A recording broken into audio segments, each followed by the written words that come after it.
Good afternoon, everyone. Welcome to our second and final day of the Youth Summit 2026.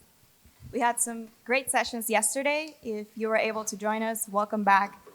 And if this is your first session, welcome. We're really happy you're joining us today. I'll be presenting our first conversation for this afternoon.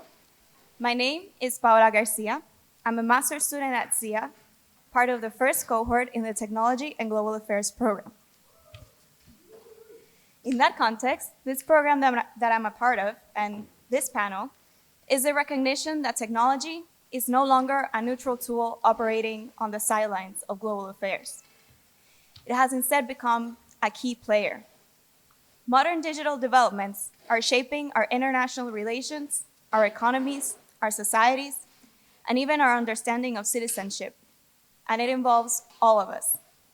In recent years, artificial intelligence has emerged as one of the most powerful and disruptive elements of this technological landscape.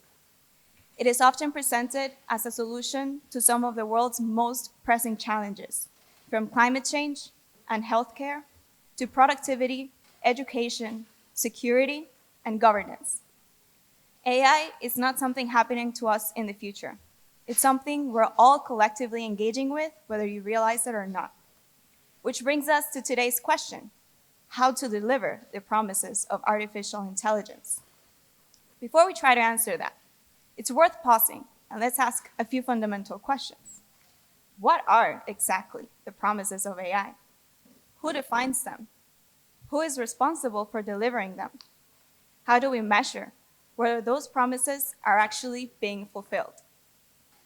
I believe these questions resonate strongly with the goal of this summit, imagining the kind of leadership that is capable of navigating a rapidly transforming world. In a context where global challenges are increasingly shaped by technology, clearly stating what are artificial intelligence promises is not just a technical task, but a governance challenge that requires coordination, legitimacy, and accountability at a global level. So perhaps a bigger question is, how does innovation and governance coexist? Today's conversation invites us to move beyond the hype and explore what it truly means to deliver and live on artificial intelligence promises. So let's get started. I'm very pleased to introduce our guest speaker, Ujjan Sharka, founder and chief executive officer of Doomin, an AI company that develops responsible, sovereign artificial intelligence solutions for regulated industry. Alongside two of our colleagues at SIA, Allegra Melli, who is a master's student of international governance and diplomacy, and Jack Rath, master's student of international security. Thank you.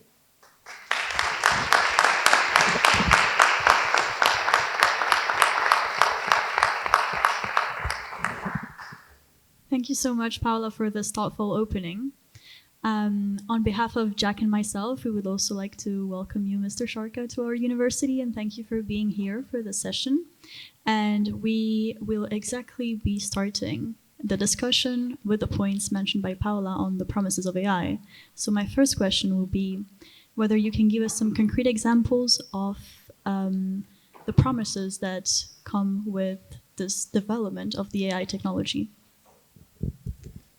Good afternoon, and thank you very much for having me. So I've been in AI for 10 years, and one of the things that comes up very often as we design the strategy of our products is this question and this definition statement that at some point came out in a brainstorming session, which is that the best answers are the best questions. So I love those questions, amazing questions, because as we are developing AI these days, it seems like it's all about the technology, and we forgot why we were doing this. So there are different ways to define the promises of AI. If we look back before the generative AI revolution, it was all about making machines more efficient and making data science powerful. These were the main use cases. So it was infusing intelligence in existing systems. After generative AI, the promise has changed. We're talking about machines taking over. So we're talking about risks. We're talking about machines creating abundancy and pushing us to the extent where we need to reinvent the social contract. We're talking about job disruptions and the impact that AI is going to have in society. So it's a very challenging question. So what is the promise of AI? I think as a scientist that has been working on this for a few years, the things that excite me the most about AI are the features that somehow enable a knowledge revolution. I think the first after more than 500 years, after the printed press, where we actually can democratize knowledge, but the most exciting thing is how we're doing it. So the promise of humans talking to machines. So pragmatically, I think this is the biggest revolution that we have seen in technology since I would say, the birth of the personal computer. But I would go back and define this more a social revolution. So the promise of AI is a social revolution, more of a technological revolution. You spoke about the social revolution, the revolution of AI. And to start my first question to you today, I wanted to speak about one of the other revolutions that was had previously, the Industrial Revolution. It was a time of great change, and we can look at AI as comparable to fire. Fire developed the ways to cook, to fuel economies, build cities, but only once we learned how to build rules around how to govern it. This fire that has rules fuels cities. Fire without governance burns them down. So we sit at that same inflection point today where we need to decide how to govern it. The UN's Global Digital Compact and the EU's Digital Services Act are among the first attempts to control the fire. So, from Mr. Sharka, from your perspective, and with data sovereignty in mind, where should we draw the line between AI development driven by the market and public regulation? And what risks arise if we leave it only to the private sector to develop? So it's definitely an existential question because it depends on the economy, on the region where you're asking the question, in my opinion. So it's like being in front of two choices, and if you wait one, you lose on the other. So if we have, let's say, human rights and rule of law on our left, and the innovation that can bring abundancy, enable equality, makes our life easier, close the digital divide, the skills gap on the other one. So you're tempted to press on the right because it's like, this is what we have been doing for forever, right? As humans, we have been evolving and tools have been key to enable us evolve. So we have this desire of revolutionizing things, of getting to the next level. But this time, I believe, where we should draw a line is what do we need to give in order to achieve this revolution? And when we touch on the rule of law, when we touch on human rights, I believe that's the line. So it's as simple as if we're building a product, are we compromising on individual freedom? Are we changing the freedom to operate and the market dynamics, and so on and so forth? It's actually really interesting that you touched upon the market and regulations, speaking about AI development. And indeed, it seems like AI's very foundation pushes us to, well, explains why it has to be regulated. Yet the discussion and the balance is often between market forces and regulation. When we look at financial markets, the question that comes up very often is whether we should let AI freely, be developed freely without any constraints. But I believe perhaps the question we should introduce is how much guardrail do we actually want to have in AI development, such that the AI investment boom does not turn into a systematic risk. So at Davos this year, some voices described AI as being in a bubble, And of course, we've also had the counter argument where we have heard that the investment actually pushes to an increase in infrastructure, in profits, and in productivity gains. And that it's not a repeat of the dot-com era. And of course, this also ties into a discussion that you had previously where you suggested that Europe and China should develop their own independent ecosystems and not compete with what is going on in the US. But my question is whether from what you've heard, the discussions that you've had in Davos, you believe that true independence is even possible when capital markets and investor sentiment are so sourced together and tied together globally. And of course, beyond your own view on the AI bubble, how do you think we can protect and prevent it from turning into a global shock? So the short answer to can we achieve AI independence, it's yes. So I'll start from the end. So as we said, we know where to draw a line. Because if we make 2 steps forward with innovation, and if we make our lives easier at the cost of individual freedom, it's like making 2 steps forward and 100 steps back. But I guess this is also a culture clash, because the US would argue about the benefits. So they would say that curing disease and cancer is more important than certain systematic risks that AI might create. So this is where I think it becomes philosophical. So how do we escape this noise? Because this is a reality distortion, and it's so difficult to navigate because it gets personal. So every person is going to bring their own perspective, and then it's going to be amplified. And this is what's happening right now. So I think it's hard to say who's wrong and who's right. So the way I like to remove the noise is start from the facts. So before we talk about regulation, before we talk about technological independence, Europe making it, and so on and so forth, and the risks, where are we? What is the state of the art of the technology? So all of this was mostly accelerated after the birth of generative AI and that famous paper that came out of Google, Attention is All You Need, that led us to ChatGPT, and that enabled my company, Domin, to become a unicorn. So big revolution, but not as big as you might think. So people tend to define this technology today, the generative models, as a flying car. I like to think of it more as a good electrical car, just to give you a sense intuitively of the state of the art of the technology. We should start from there, right? So if we look at in more physical terms, to get even more concrete on the facts, a generative AI model is data processing at scale. It's a brute force of data processing. It's like having a text file where we copy-paste 20 trillion words, and we have a very smart algorithm that is processing that data at the speed of light.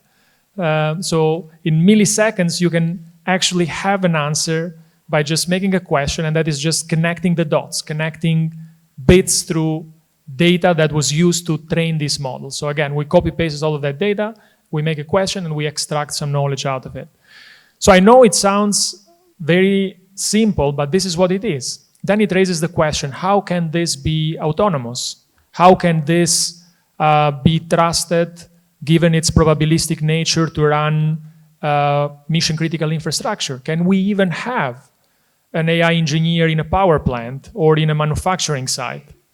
So this is how we remove the noise, by looking at where it is. I think this is the most exciting technology we have ever built, and I think for the first time humans can dream beyond can think beyond their dreams because of how powerful and how wide the applications of AI are, how many problems we can solve with knowledge democratization and so on and so forth.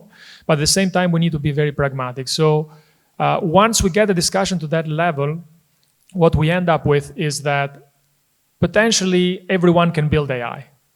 Not just an economy, not just a region, but each of us, can get out of this room, decide to go and raise some money. To build a model like ChatGPT today, you need a good seed round and a Series A, which can start with a few millions and get up to 50 million. We trained our biggest model with 50 million of equivalent compute credits, so getting access to these chips, from NVIDIA.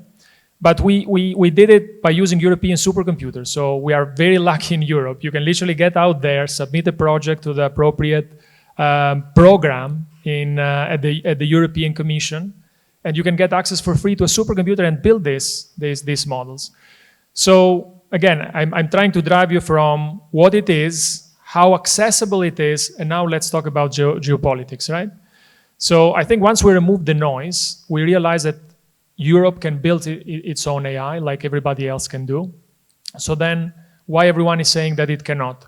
Well, it's just a matter of leadership and confidence. It's just a matter of communication. It's just a matter of trying to understand this revolution from facts, trying to understand how much time we have, and trying to understand what it can really do.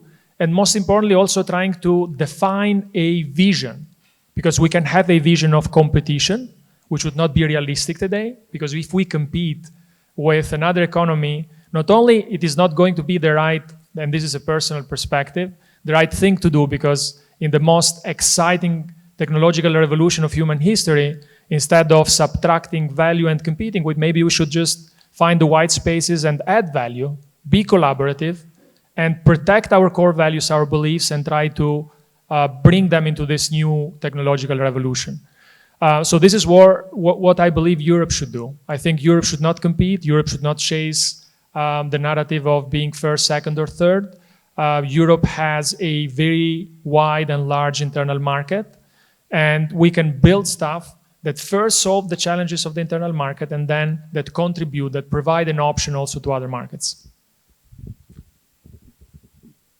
You mentioned that we shouldn't think about geopolitics, but there are some security questions that are making noise around the AI development, the way that it can manipulate what we see online through the algorithmic data systems, and the way that it can structure societies to vote in particular ways. Over the last 6 months, I worked with the Montreal Institute for Global Security, a think tank in Canada, and I worked to help protect Canadians against manipulation of their data and increase their information integrity. During that time, I wrote an article about why Canadians should think critically about what their AI chatbot tells them. And I looked at the Pravda network. I don't know if you've heard of that before. You have, yeah? Yeah, absolutely. Yeah. Pravda network, for those who don't know, is a network of fabricated websites and social media accounts that flood the internet with fake information generated by AI, and its whole purpose is to manipulate the outputs of AI chatbots, so that when we ask chatbots the answers to questions of our world, including who to vote for in the next election, it will frame the answers on the adversarial framing, what they want us to see.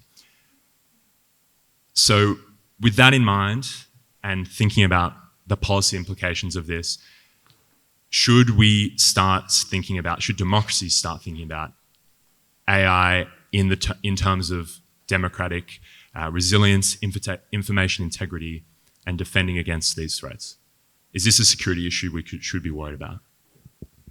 I think so, because this changes the way we share information and consume information, of course, but it also changes and revolutionizes accountability. Because right now with what we call software 2.0, and let's define generative AI software 3.0, in software 2.0, we can have a very clear separation between who is the data owner and who is the technology provider. We can understand transactions, and we can apply the rule of law. This is what makes the world safe. With generative AI, we cannot, because when we train the data into a model, it's like putting sugar into a cake. Once you bake it, once you go through the training process, you cannot get it out. What this means is that it revolutionizes IP and ownership of data. So this leads us to two problems. From an economy perspective, we cannot centralize this, because we would make the rule of law not applicable to most of the economy out there. So imagine a tech company, and I don't want to point fingers in the US, it can be anywhere in the world, doesn't matter, it can be us, that enables this service for every business in Europe. So if they train their data in our model, it's like they are exporting themselves, their business, their confidential information, their trade secrets to our model for free, just because how it works, not because they choose so or because we're trying to steal their data. So we have this aspect of how it works that requires us to regulate it and to find new ways, and I think the rule of law is having a challenge with this. The most simple solution to this is we need to decentralize it. If it's true that people must own their data and their data becomes the model, then they must own a copy of the model. Otherwise, there is no way for them to keep property of their IP.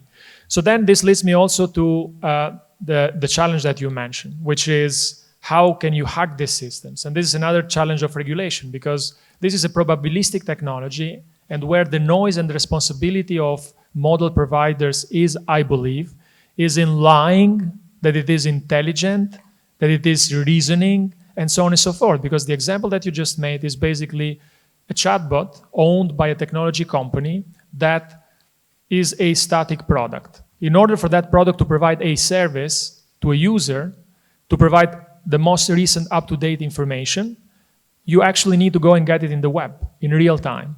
So this creates then an opportunity for adversarial attacks because you just need to flood the web with logic and information that you know the chatbot is going to look for in order to fulfill that service, and there you go. You are basically amplifying at scale noise and fake news.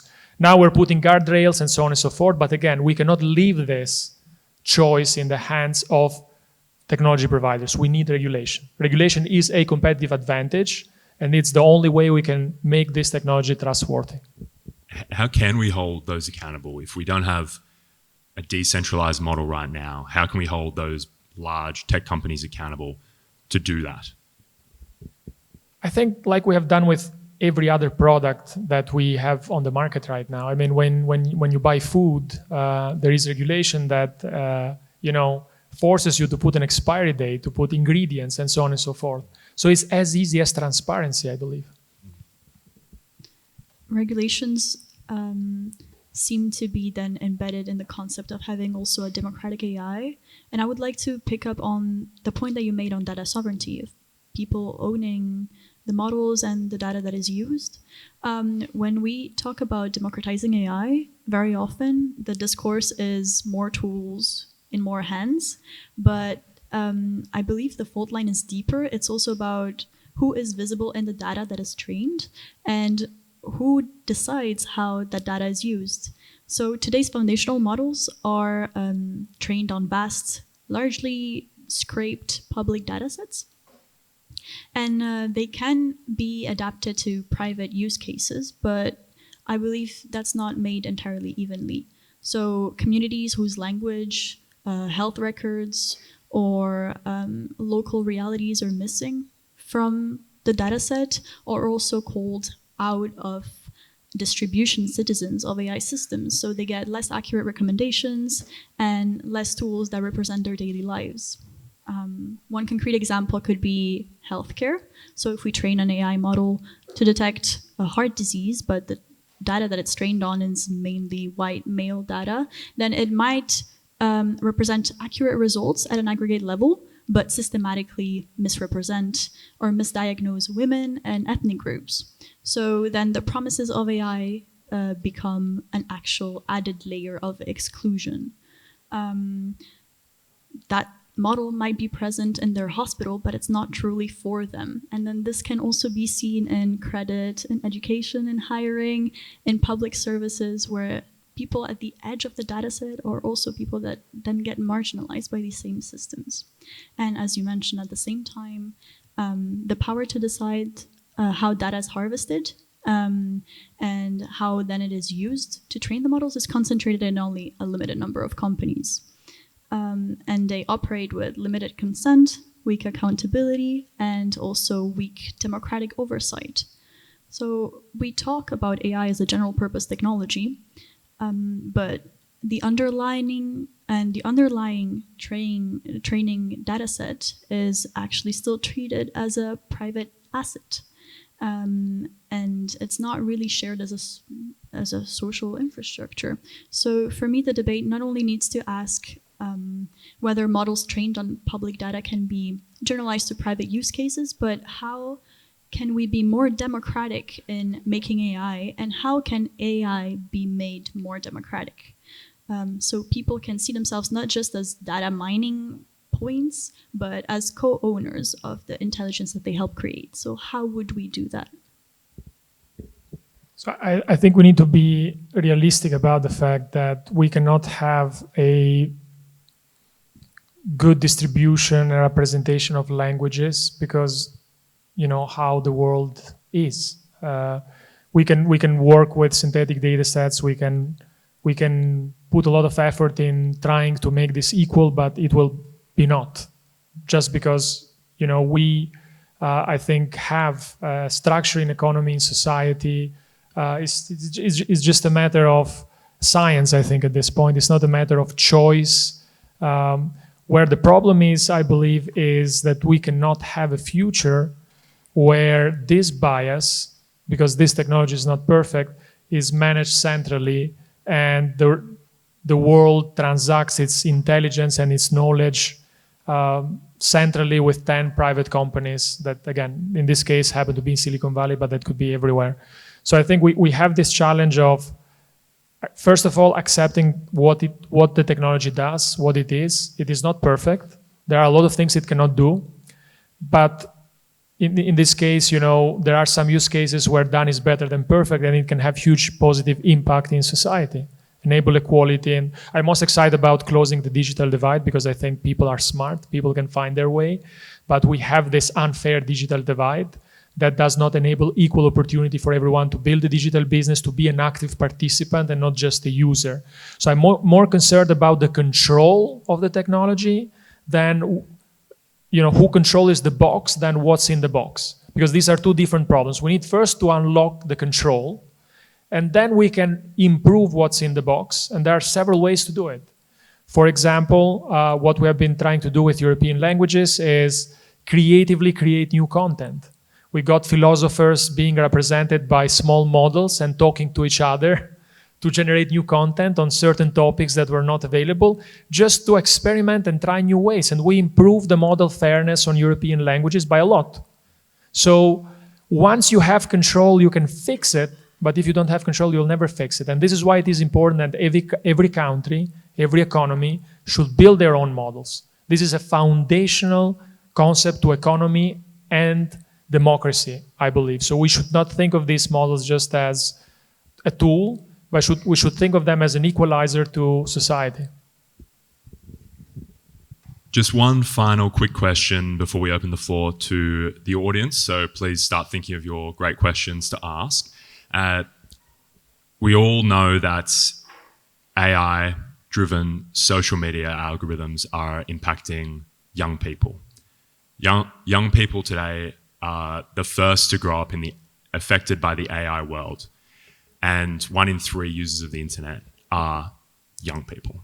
So how do we better protect them from online harms?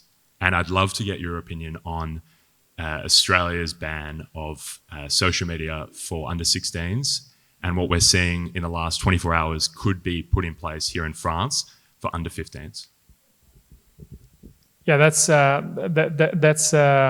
think a challenge of regulation. I think if we try to fix this in absolute terms, we're going to make more harm than fix the problem. So I don't agree with the rules that were introduced to protect young people, because I think it excludes them from being participants when we can have more sophisticated regulation. The beauty of these tools is that they can solve a lot of problems, but instead of focusing on the problems that they solve, we focus a lot on glorifying them, how beautiful they are, how smart they are, how powerful they are.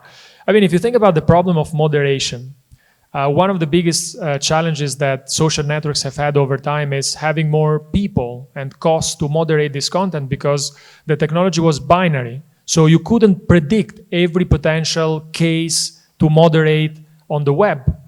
and lots of them were escaping, and this is why social media has been harmful, I believe. But now, for the first time, we have a dynamic technology, a technology that can adapt, can be hyper-personalized to the individual. It can learn.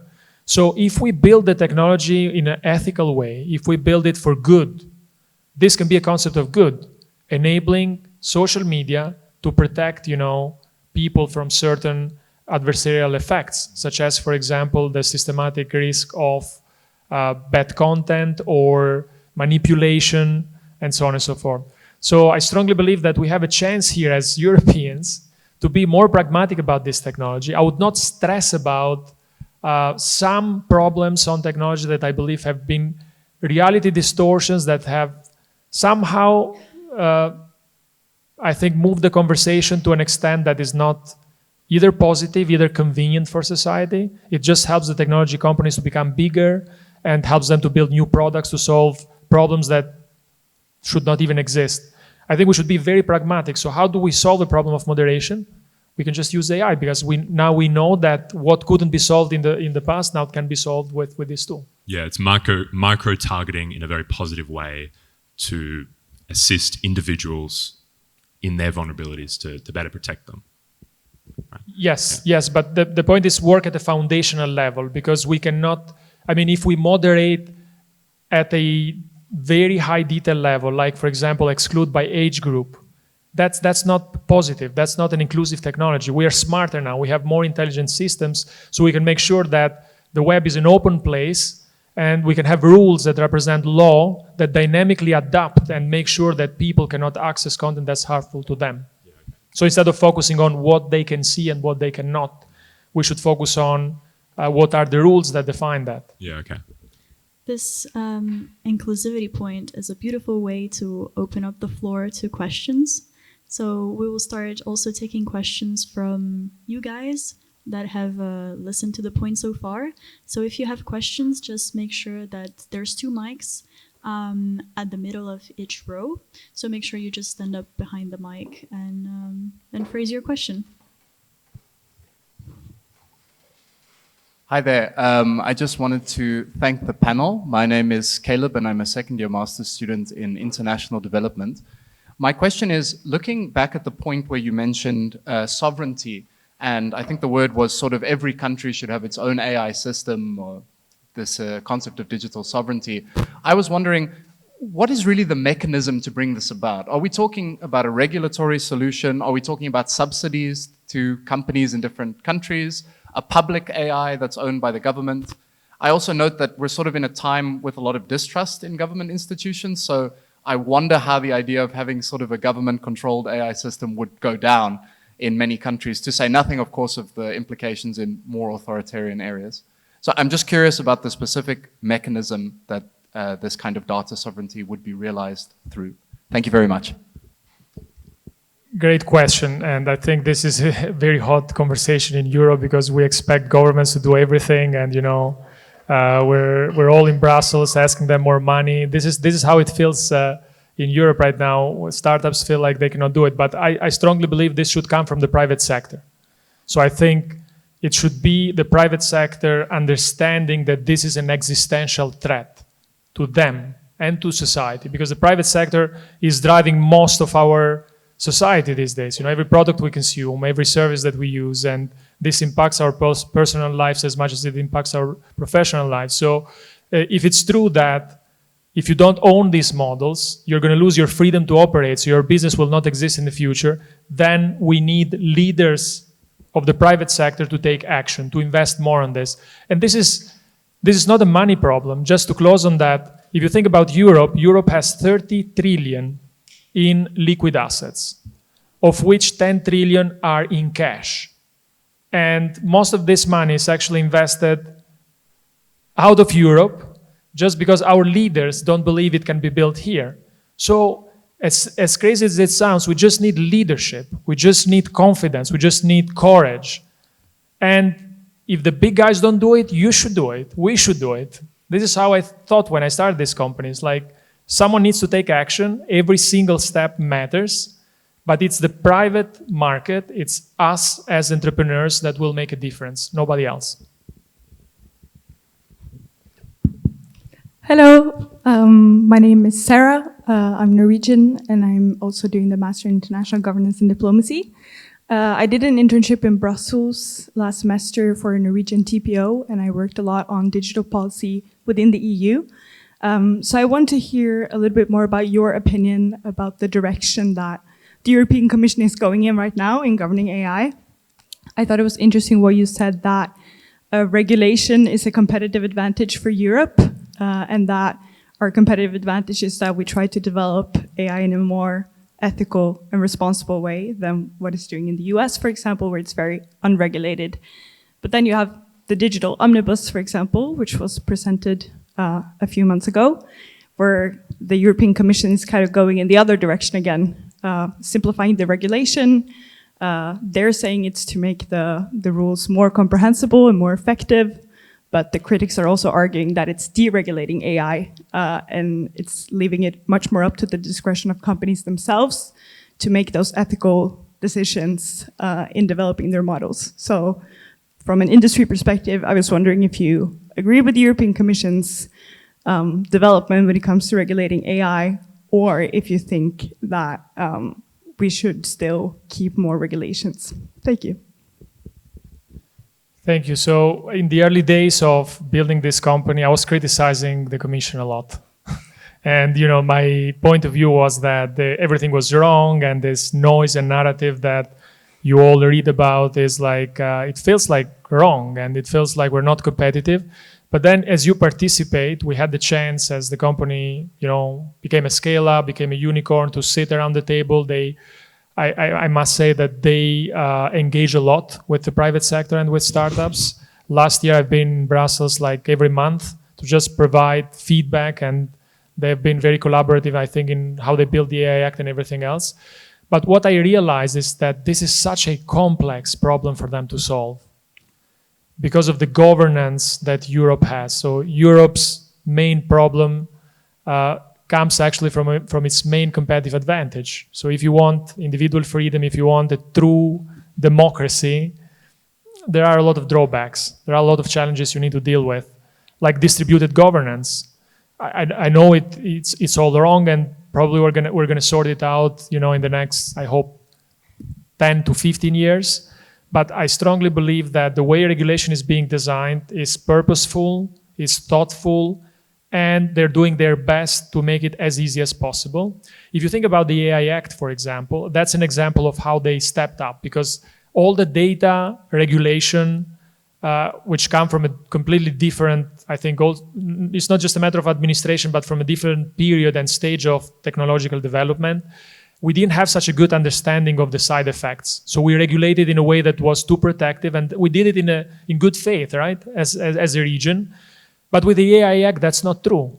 Even if people are, talking about it, at the end of the day, if you look at the AI Act, it has two stages. The first stage is a document that says you can build all the models you want, but you need to bind by these three rules. Don't build weapons, don't violate human rights, and don't create systematic risk, for the reasons that you mentioned before.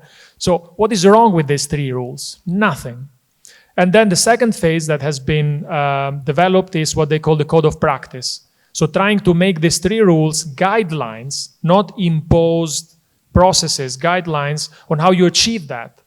So I think they're heading in the right direction. It's a very tough problem with multiple countries building their own regulation. It's a governance problem, more of a regulation problem, I believe. But we should insist in regulation, in good regulation, instead of just weaponizing it as the problem that stops innovation. I don't think we have a problem of regulation right now. I mean, as an AI unicorn in Europe, I feel we have zero challenges with regulation. Actually, we have turned regulation into a product feature, and customers in the US and elsewhere in the world are buying our products because they are safer. Thank you. Hello, my name is Leela. I'm a first year's master's in international security, and thank you so much for this conference. My question had more to do about not the promises of AI and whether it delivers them, but more about its actual lies that it's generating. I'm thinking of deepfakes. So this has been slightly implied with chat boxes, but I think the generation of images and them being full on lies is becoming a much bigger problem in the last few months. For instance, I'm sure we've all seen with Grok, for instance, whether it be on an individual level where internet users are just asking, can you put this girl in a bikini, for instance? And then we also talked about sovereignty, about democratization. But if you take countries such as Iran and Israel generating deepfakes to make sure that they're able to promote their own regime, how do we regulate that? Is there actual regulation? And isn't AI actually delivering more lies than it is delivering its promises? Thank you. So I think the lies come mostly from this will to position the technology in such ways that enable these companies to raise more money. So I think that's the dark side of capitalism, unfortunately, because the technology cannot do certain things. I mean, an AI model is using a probabilistic prediction at scale. You have no control over it. So the closest thing to AI is chemistry. It took us more than 2,000 years to perfect chemistry. When we train a model, we might do 300 experiments and still go with number 4 because that iteration produced the best benchmarks. But you have no control over a neural network with hundreds of billions of parameters. So this is all about decency and common sense, I believe, because we should not be talk about regulation. But if XAI wanted to make sure, by using AI, by the way, that you could have some of those features, but keep them decent, keep them civilized, they could do it. But they're choosing to not do it because it's more profitable, more traffic, and they can push their narrative of their version of freedom of speech. So I think this is a lot about the decision makers, the humans that drive these tools. What I think should happen in the market, which unfortunately doesn't, we as users have the true power. If we shift from one platform to the other, they will change it overnight.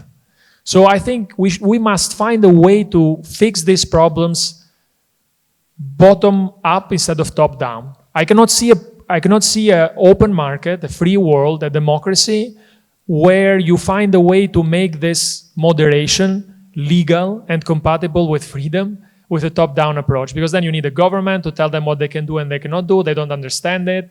They will always find a way. I mean, it's complicated.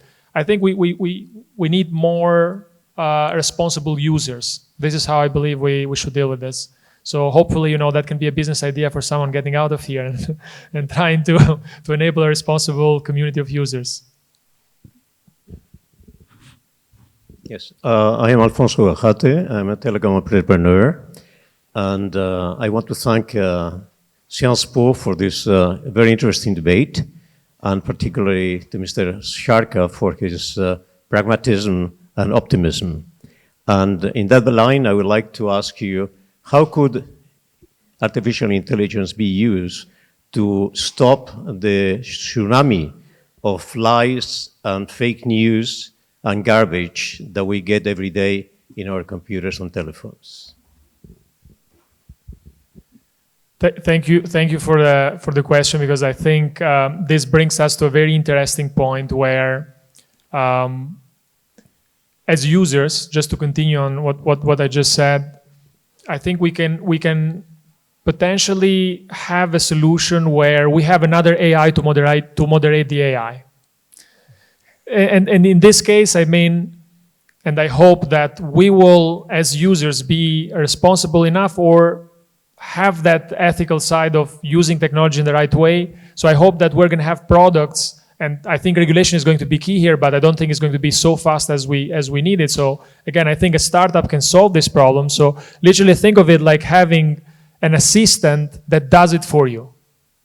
Because at this point, if we have to be pragmatic and solve it instead of just making assumptions, if who controls the technology is not solving it, if regulation cannot move fast enough, what is left? It's us either not using the product or find a way to use it differently. So this is where I think the white spaces sit. This is how should we think as European builders. How do we make technology safer, that it aligns with our principles, with our lifestyle, with our ethical approach of using it? So I think Europe is going to much be needed in the world, and is going to be a force for good in AI. And we're going to see all of these as soon as we unlock this idea that we can be a third mover in the AI race. That this is not a revolution that is done.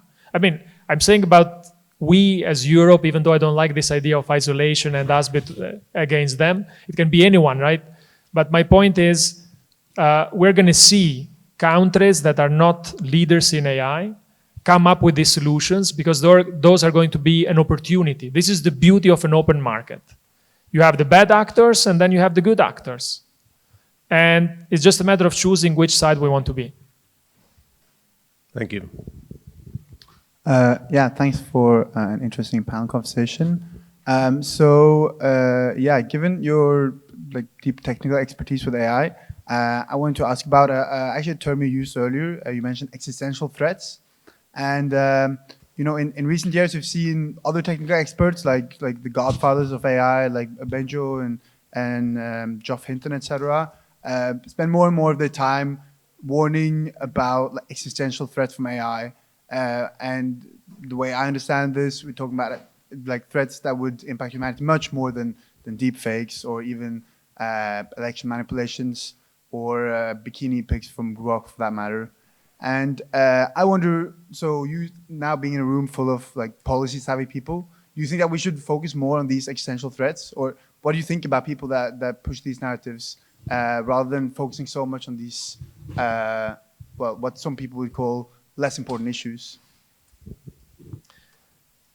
So this is exactly where we started, right? That to the question of why are we building AI, everyone has its own representation. And I think at the beginning I was very concerned and I was criticizing, academia because they were bringing a different perspective. Some other people being more on philosophy, then you had other people that were weaponizing it for fundraising. So everyone is going to do their own thing. Everyone is going to represent this technology in their own way.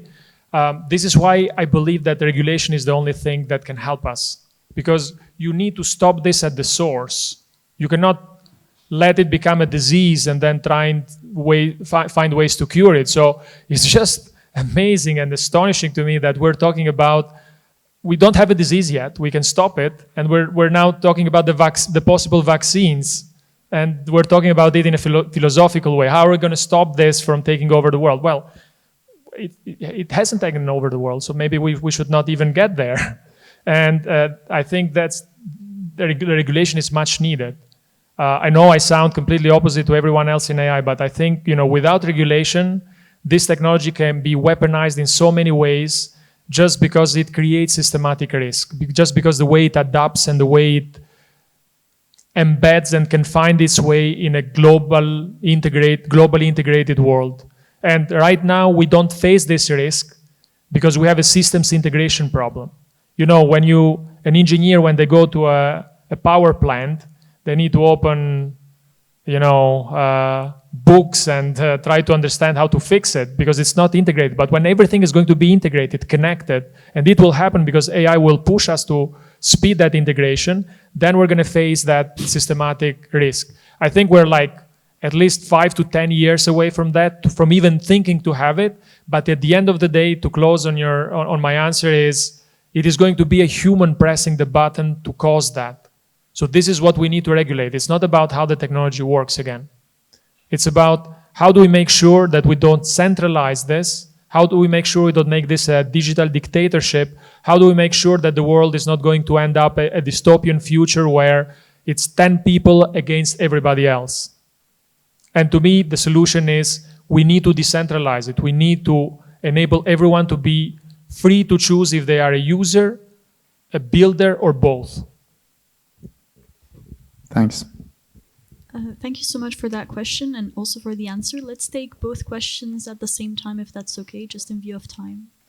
Hi, I am Liam. I am an undergraduate year 1 student at a campus adjacent to the Paris campus. And I run a student organization called the AI Policy Hub that helps young people understand what is ongoing in the legislative side of AI. So I wanted to ask if there are things that the young people could do, like there is a space for youth to speak up in AI, and what is something that you think would be interesting for the youth to engage in this field? Hi. Thank you so much for the session. My name is Irina. I'm M1 in International Governance and Diplomacy. And coming from the governance perspective, I'm interested in your opinion about how we can incentivize private sector to invest more in more human-centered AI. I think generally when we're talking about bridging the divide, we have to take into account that task-oriented systems are lacking in the countries where the languages are not so widely spoken and there's a lack of the data sets. And that's why private sector investment would be essential to create the data sets for AI to be inclusive for people around the world and not just English, Arabic, or Chinese being preponderant. So how do you think we can incentivize private sector to contribute to this process? Thank you. I think we can also take the third question if there's only three. Yeah. Hello, I'm Ian. I'm a PhD student at Institut Polytechnique. I'm working in quantum computing and AI, although my question's a little more on the policy-ish side. So a few times during the talk or during this session, the idea of moderation through AI came up, and to me it seemed in a more positive way, but I kind of have two main concerns about that, and I hope you can just address them real quick. First, I mean, that means also giving more precise tools for moderation for authoritarian regimes and all of that, which I think already is a kind of frightening idea. I think that kind of negates some of the equality benefits where everyone might get treated the same. Well, it depends on where you are. And the second is there could be problems with reinforcing existing but problematic ideas that would definitely be in the data set for what's trained up the AI. And I'm just wondering how might you be able to combat that? So I guess two problems is the people using it and the inherent problems with data that already exists. So that's it, thanks. Thank you all. And for the first one, I think I love that question because it's not going to be me sharing insights and having a good conversation with you that is going to solve this problem, right? So I think it's the youth being entrepreneurial. And being entrepreneurial is not just about starting a company. You can participate in a company by being entrepreneurial. You can participate in government. So it can be anything, but you need to take action. You need to understand these problems very deeply and raise your voice. Raise your voice in all possible ways. Whether that is, a company and you can have influence in, maybe it's a company owned by your family, maybe it's a friend you can talk to, but we need to talk about this. We need to amplify the ground truths, make them universally accessible, and let humans take action, because humans are smart. Once we have that instinct that is stronger than us, that drives us, and this is what makes me positive and very optimistic about the future. I think at the end of the day, it's all a matter of timelines. So if we zoom out, from what's have been happening since COVID to today, or even the past 20 years, or even more, we're going to see completely different things, different societies, different worlds. So in the long term, I believe our instinct to grow and to be free is going to win, because we feel so small in the universe, and that's the most important instinct we have. That's the strongest thing that we have. So I would really push you and recommend you to play a role in this and not to be passive and just believe whatever thing is being told to you. So challenge it and raise your voice. So to the second one, I think there is only one language for the private sector. If you want to incentivize the private sector, it's cash. It's money. If we don't use money properly, and I admire the US on this. They understand the power of money, they know money is a tool, and they use it as such. Sometimes we do a lot of nonsense on our principles, and it's just money. I mean, the private sector cares about money. This is their incentive from their shareholders. This is how the whole system works. So I think if we have public policy that incentivize from a financial perspective, we're going to see those data sets being built. We're going to see those organizations starting those programs that can build over the long term technological independence. But today, no one has that incentive, and they don't care. And as for the last two questions, I think it's a lot about the open science. Because again, we need to be realistic. There is no perfect world where these models, are people can vote on how to build them and so on and so forth. So we need to make it possible once we produce a model that has that bias, because who is training it? It's human to input a bias in building a product. It's not evil. But you need to give a chance to who's adopting it to have the freedom to modify it, to change it, to adapt it to their needs, to represent their culture and their language. And my company has been losing a lot of money on this, by the way, because I strongly believe in this. We train these models where we spend a lot of money, and we open them for free to our clients. And we are the only model builder in the world that enables clients to modify the models. Open source models are not true open models, because you don't have the recipe of pre-training them. So you don't know the dataset distribution, and as a consequence, you cannot change them. So these are the hard truths that I was talking about. So sometimes things are very simple, very easy. There are very simple triggers. What I like about the challenges that we're facing as Europe, as a society, is that we are such a smart society. We are so, I think, our evolution has come to a point where we can sort out these problems very quickly. We just need to focus on finding a few systematic triggers that push that change and not be distracted by the noise. We have 1 minute left, so just before closing the question, we have spoken about AI content moderators, we've spoken about user accountability, we've spoken about entrepreneurship. One last question then is, which white spaces do you see that the youth, so us, can urgently take entrepreneurial action for?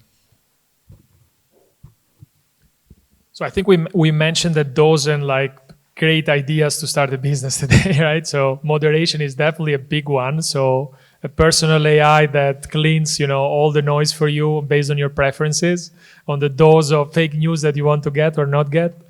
But jokes aside, I think the white spaces are a lot about not competing. Because when you compete, it means someone has invented something that's not a white space. You try to make it better. And there are some areas in technology where it doesn't make sense to compete. And I think most of the most recent ones, like generative AI, it doesn't make sense to compete because everyone is going to be a price war at the end of the day. All of these models do the same. So it's going to win who has more distribution and so on, and money and so on and so forth. So for example, I'm going to bring our example of how we found our white space. So we said we cannot raise 500 billion to build the same level of infrastructure that our peers can build in Silicon Valley. We cannot afford to lose $3 or €3 in cost for each euro or revenue that we get from these models, which is what's happening to some of the chatbots out there. So how can we do this? Well, we need a business model that's opposite. This is where the white space is. It's opposite. So if they are centralized, we are decentralized. If they focus on B2C, we focus on B2B. And maybe some of you can start and focus on B2G. If they don't open the models, we actually not only believe in the models, this aligns with our principles, but also that can be a business model that leverages the innovator's dilemma to protect us from an arms race. Because if we can build models that are truly open in a space where these companies have justified most of their valuation by selling the models, then they cannot open the models because they will destroy their investment, right? So you can start finding these white spaces by just being very science-driven and facts-driven and analyze the insights that you get from the market. And it's so easy to get those insights, right? So if you're passionate about something, you can, now with deep search and all of these chatbots, you can write a 100-pages report in 25 minutes, start crunching the data, and find the white space. But I think it starts from you, from your will to find that white space, and then the data is there, the tools are there, and I think there are so many white spaces, and I'm so happy to have heard some of those today. I'm going to be inspired by some of those that I heard here today. So again, thank you so much for this.